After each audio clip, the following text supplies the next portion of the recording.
안녕하세요. 저는 올해 63살의 나이가 되는 남자입니다. 여러분들은 시간을 돌릴 수 있다면 시간을 돌리고 싶으신가요? 저는 정말 시간을 돌리고 싶습니다. 왜냐하면 제 어리석은 실수로 인해 저는 정말 모든 것을 잃어야만 했거든요. 불과 몇 년 전까지만 해도 누구보다 행복한 가정을 꾸리고 있었고 가족들의 자랑스러운 가장이었습니다. 아내는 현명한 사람이라 내조를 굉장히 잘했고 자식들도 아들과 딸이 하나씩 있었는데 가장 존경하는 인물이 누구냐 물으면 둘 다 아빠라고 대답을 해주곤 했었죠. 그러나 한순간의 실수와 잘못된 선택으로 인해 저는 철저하게 혼자가 되어야만 했습니다. 그래서 저는 지금 매일 그날을 떠올리며 후회를 하며 살아가고 있어요. 제게 한 번만 더 기회가 주어진다면 그런 실수는 두 번 다시 하지 않을 텐데 말입니다. 저는 지금 벌을 받고 있는 것만 같아요. 제가 저희 가족들 가슴에 비수를 참 많이도 꽂았었거든요. 제가 했던 잘못은 바로 제가 두 집 살림을 하고 있었던 사실입니다. 맞아요. 할 말이 없죠. 딸과 아들을 낳아준 현명한 본처인 아내와 예쁘고 늘씬하고 애교가 많았던 여자친구 사이를 저울질했었습니다. 맞습니다. 천하의 쓰레기 같은 놈이죠, 저는. 저는 정말 어려움이 뭔지 잘 모르고 살았어요. 저희 집은 대대로 가진 건물이 많은 부잣집이었고 어렸을 때는 부모님의 뒷바라지로 저는 고생 한번 해보지 않고 자랐거든요. 커서도 마찬가지였어요. 요즘은 조물주 아래에 건물주가 있다고 하죠. 매달 월세만 걷고 그렇게 살다 보니 경제적으로 부유했습니다. 하고 싶은 건 전부 다 하고 살았고 먹고 싶은 것들도 모두 먹고 살았어요. 아내는 제 친한 친구의 여동생이었는데 너무 아름다운 사람이었습니다. 예쁜데다 똑똑하기까지 하니 제가 졸졸 쫓아다녀서 겨우겨우 결혼에 성공했죠. 아내는 정말 저밖에 모르는 사람이었어요. 처음엔 주위 사람들이 아내 보고 남편을 무슨 하늘처럼 대하냐고 우스갯소리도 하고 그랬을 정도였으니까요. 원래 아내는 자신의 꿈은 남편의 내조를 하고 아이를 잘 키우는 현모양처였다고 하더라고요. 그래서 그런 질문은 듣는 날이 되면 저를 하나하나 챙겨주고 그런 것들이 기쁨이자 행복이라고 대답하곤 했습니다. 호의가 계속되면 권리가 된다는 영화 명대사가 있듯이 제게 쏘아 부어버리듯 내리꽂히는 아내의 큰 사랑이 어느 순간 제게 족쇄처럼 느껴지더군요. 아내가 좋은 사람이란 것도 잘 알고 있었고 아내와 저 사이에 딸과 아들이 있다는 사실도 뼈저리게 알았기 때문에 그런 생각을 하려고 하면 생각을 차단하려고 노력했어요. 하지만 한번 인식하기 시작해버린 말하기 힘든 그 갑갑함은 점점 커져만 갔고 아내의 사랑이 느껴졌었던 모든 행동들이 어느새 전부 집착으로 느껴지기까지 하더라고요. 정말 숨통을 옥죄는 것처럼 갑갑함을 느끼기 시작했습니다. 그렇게 마음이 술렁이던 도중 제가 투자를 했었던 땅이 재개발 지역으로 선정이 되면서 순식간에 정말 큰 돈을 만지게 되었어요. 그래서 그랬던 것 같아요. 갑작스럽게 치솟는 자존감과 더불어 고개 숙일 줄 모르는 자존심까지. 돈이 많으니 여자를 만나는 것도 참 쉽더군요. 술집에 가서 예쁜 아가씨 한 명 보게 되었는데 주책 같겠지만 정말 홀라당 빠져버리고 말았습니다. 제가 무슨 정신으로 그랬는지 모르겠습니다. 저는 그녀에게 돈을 엄청나게 쏟아붓기 시작했어요. 그녀의 명의로 된 집도 한 채를 사주었고 술집에서 빼낸 뒤 그곳에서 살게 했죠. 점점 아내가 있는 집으로는 들어가기 싫어지더라고요. 그렇게 가정에서 겉돌기 시작했고 어느새 평일은 그녀의 집에서, 주말엔 아내의 집에서 일상을 보냈습니다. 당연히 제 변화를 가장 빨리 눈치를 챈 사람은 제 모든 것을 하나하나 일일이 챙겨주었던 아내였어요. 하긴 모르는 것이 말이 안 되죠. 아내는 천성이 유약한 사람이었습니다. 처음 불륜을 걸렸던 날 저는 아내가 이혼을 요구하자고 하면 어쩌나 발을 동동 굴렸어요. 그런데 아내는 그런 제 예상을 비웃듯 빗나간 행동을 하더군요. 아내는 눈물을 흘렸습니다. 제게 아무런 비난도 하지 않았어요. 오히려 제게 묻더군요. 이혼하고 싶냐고 말이에요. 저는 당연히 싫다고 했어요. 아이들을 생각하면 이혼이 말이 되냐고 소리까지 버럭 질렀습니다. 그랬더니 아내가 아주 오열을 하면서 울더라고요.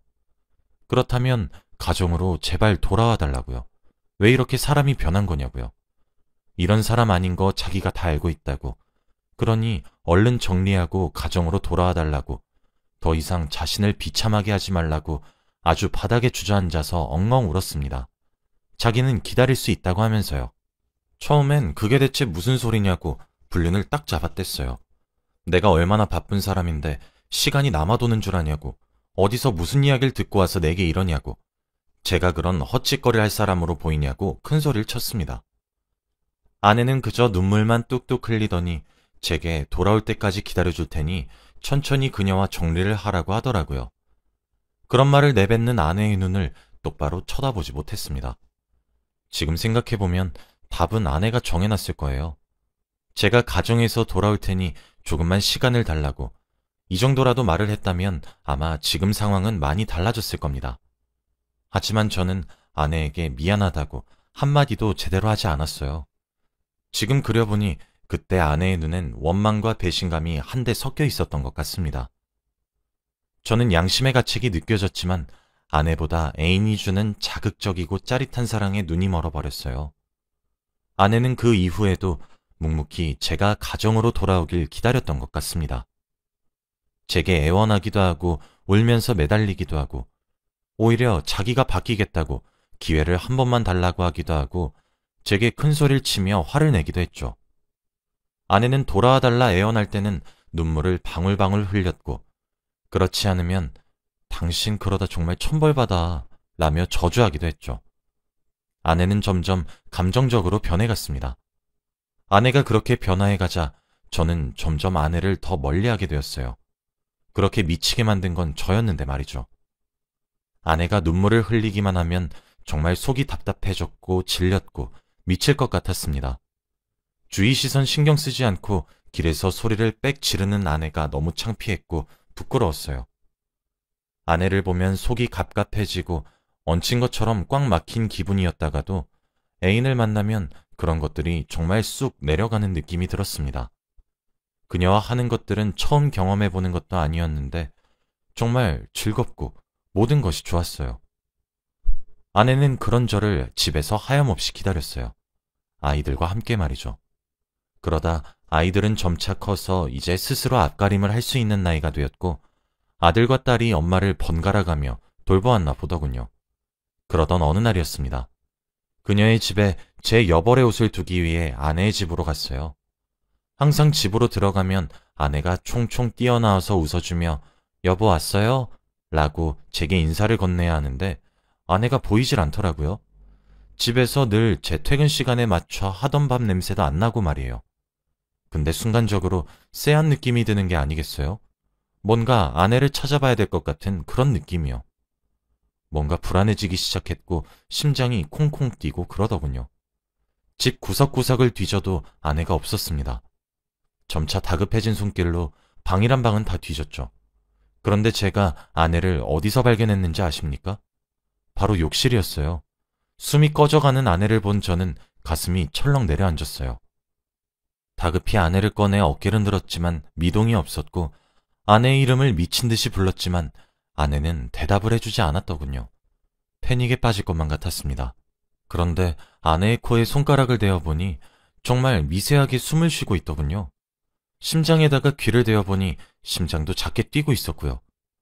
저는 급하게 수건으로 아내의 손목을 감싸고 지혈을 하며 119에 전화를 걸었어요. 아내는 병원으로 이송되어 응급조치를 받기 시작했습니다. 마치 제가 아내를 죽음으로 몰아간 것만 같은 느낌이 들더라고요.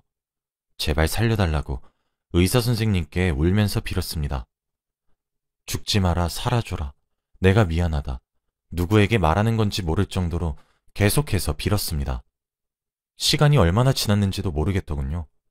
아내는 다행히 죽을 고비를 넘겼다고 했어요. 조금만 늦었어도 장담하기 힘들었을 거라고 말씀하시더군요.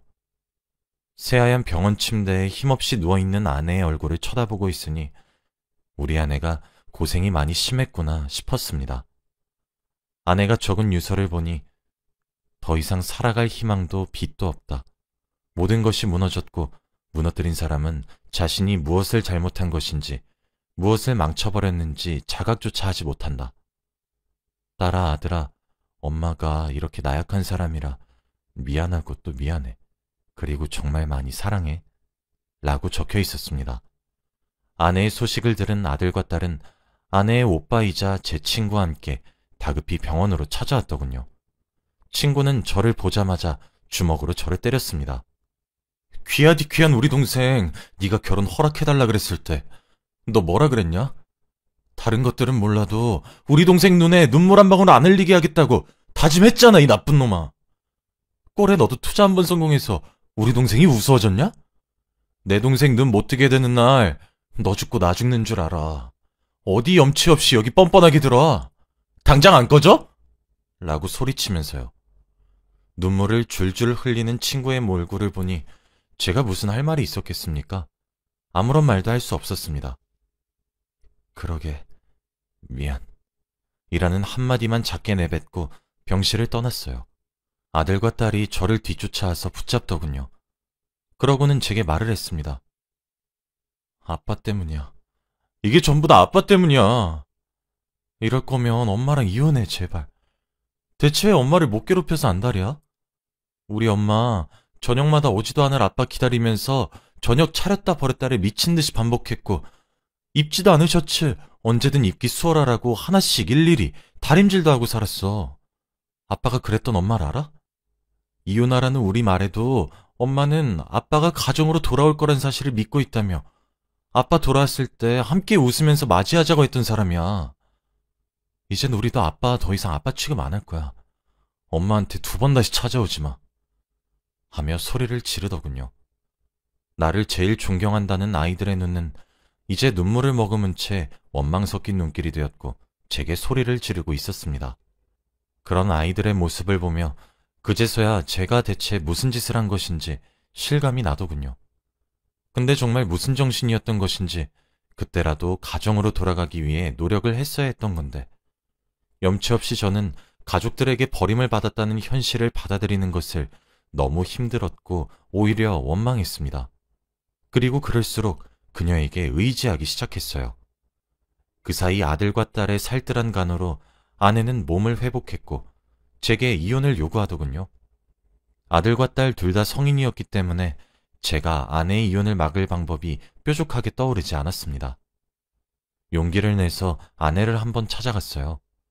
아내는 처음으로 제게 차가운 표정을 짓고 단호한 어투로 자신의 눈앞에서 사라져달라고 말을 하더군요. 오랜만에 보는 아내의 모습은 굉장히 말라 있었죠. 우아하게만 살아왔던 사람이라 항상 나이보다 젊게 보였었는데 얼굴도 많이 상해 있더라고요. 그런 모습을 한 아내에게 저는 당당할 자격이 없었습니다. 제발 이혼해달라고 고개를 돌리고 우는 모습에 정말 미안했다라는 말만 한마디를 남긴 채 도장을 찍어주었어요. 위자료도 요구하는 것들 또한 모두 주었습니다. 제가 죄를 사하는 방법이 그런 방법밖에는 떠오르지 않더라고요. 아들과 딸에게도 미리 건물들을 증여했어요. 이런 것들 필요 없다는 말에도 꾸역꾸역 쥐어주고 헤어졌네요. 제 몫의 건물을 하나만 남겨놓으니 아내 대신 선택했었던 그녀도 저를 떠나갔어요. 후회는 아무리 빨리 해도 늦는다더니 저는 그제서야 뼈저리게 후회가 되더라고요. 그렇게 혼자 살게 되었습니다.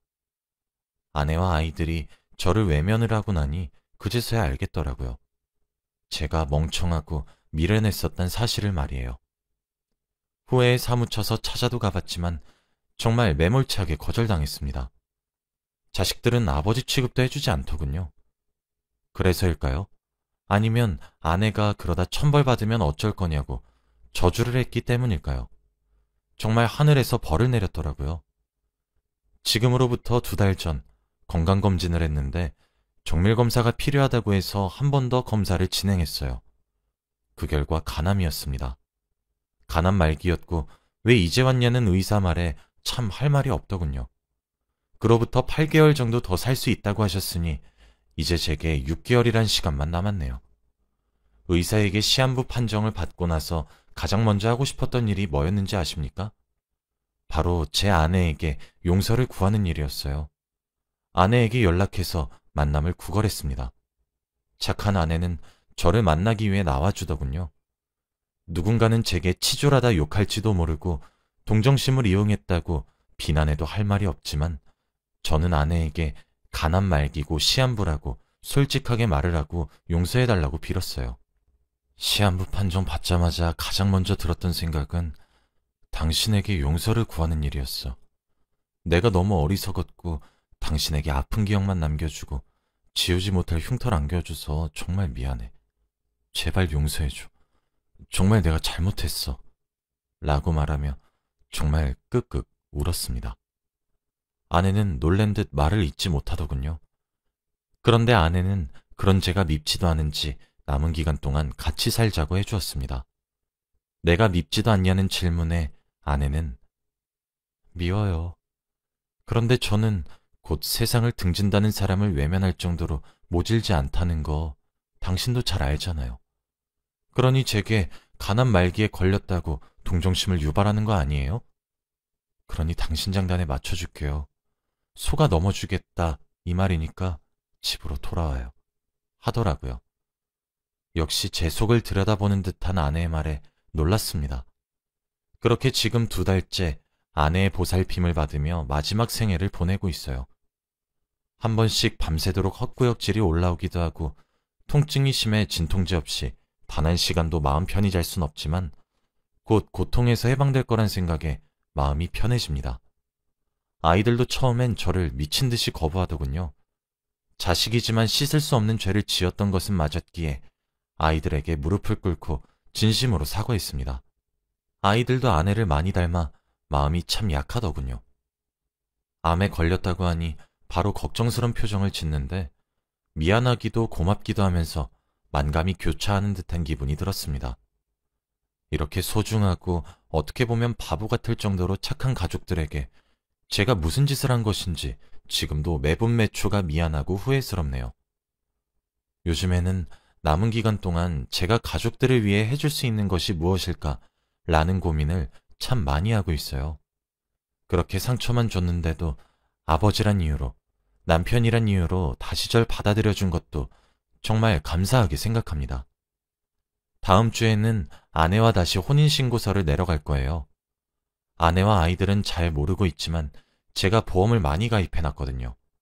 아마 제가 이렇게 살다 죽으면 6억 정도의 보험금이 나오게 되어 있는데 수익자를 아내로 하기 위해 혼인신고가 필요하더라고요.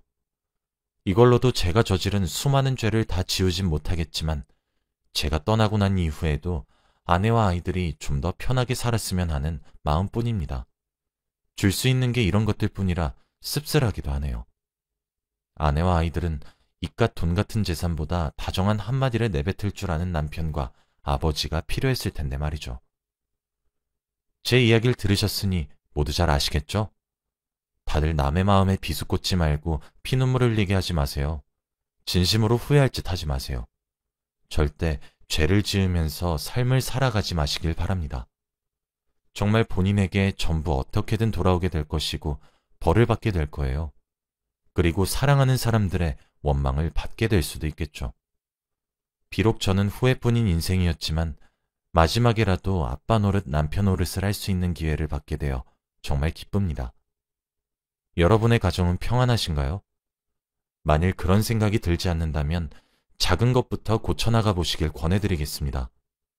본인의 생각보다 좋은 남편이 되는 법과 좋은 아버지가 되는 법은 쉬울지도 모르거든요. 제 긴 이야기를 들어주셔서 감사합니다. 다들 후회 없는 인생 사시길 바라며 글을 마칠게요. 감사합니다.